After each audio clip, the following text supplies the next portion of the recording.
अस्सलाम वालेकुम सर। हमारा एक छोटा सा कॉन्सेप्ट है अपॉर्चुनिटी कॉस्ट का। अपॉर्चुनिटी कॉस्ट के बारे में थोड़ा सा पढ़ लेते हैं। 10-15 मिनट का लेक्चर होगा मैक्सिमम। सर, अपॉर्चुनिटी कॉस्ट क्या होती है? अपॉर्चुनिटी कॉस्ट एक ऐसी कॉस्ट होती है जिसको आप ऐसे कह सकते हैं कि आप किसी चीज को छोड़ देने की कॉस्ट, किसी चीज को छोड़ देने की cost. Value of most alternative for giving, value of most alternative for giving.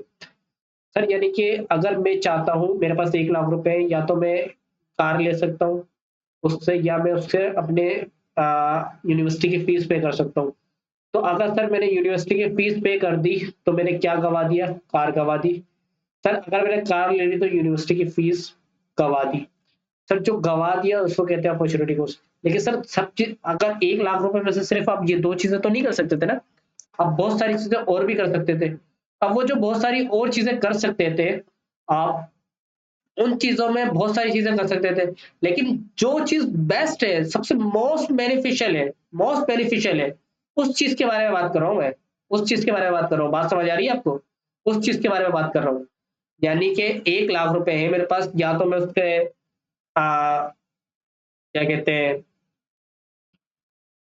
या तो मैं उससे नशे कर लूं, मिसाल दे रहा हूँ, ठीक है, या मैं उससे कार खरीद लूं, या मैं उसको क्या कहते हैं यूनिवर्सिटी में फीस दे दूं उसकी, या मैं उसको क्या कहते हैं अपने दोस्तों के साथ खर्चों में उड़ा दूं, सही है, तफरी यार में, या मैं उसको अपनी जीएफ से जीएफ को शॉपिंग करा दूं, कुछ भी कर सकता हूँ। इतने सारे ऑप्शन है ना 1 लाख रुपए के। सर लेकिन अगर मैंने यूनिवर्सिटी की फीस पे कर दी तो सबसे बेस्ट ऑल्टरनेटिव क्या होया? नशे, दोस्तों के साथ तफरी, गर्लफ्रेंड को शॉपिंग।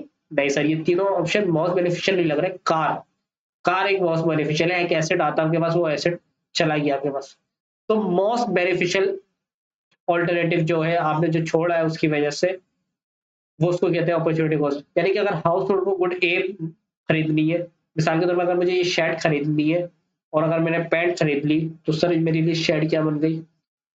मेरे लिए शर्ट क्या बन गई? Opportunity cost. और अगर मैंने शर्ट खरीद ली तो मेरे लिए पैंट क्या बन गई? Opportunity cost. मिसाल के तौर पे एक फर्म को रोअफ़ज़ा बनाना है, या तो वो रोअफ़ज़ा बनाए या वो लेस बनाए, मिसाल दे रहा हूँ, ठीक है। तो अगर सर रोअफ़ज़ा बनाई तो लेस क्या है? Opportunity cost. अगर लेस बनाई तो रोअफ़ज़ा क्या है? Opportunity cost. समझ आ रही है? इसी तरह गवर्नमेंट को देखना है, या तो हेल्थ पे पैसा लगा दे जो बजट में आया ज्यादा, सही है, या एजुकेशन में लगा दे। अगर हेल्थ में लगा दिया तो एजुकेशन अपॉर्चुनिटी कॉस्ट, अगर एजुकेशन में लगा दिया तो health opportunity cost.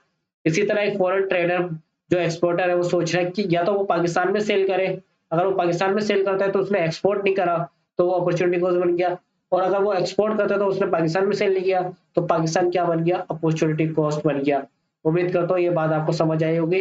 Thank you so much. अल्लाह हाफिज, मिलते हैं अगले लेक्चर में।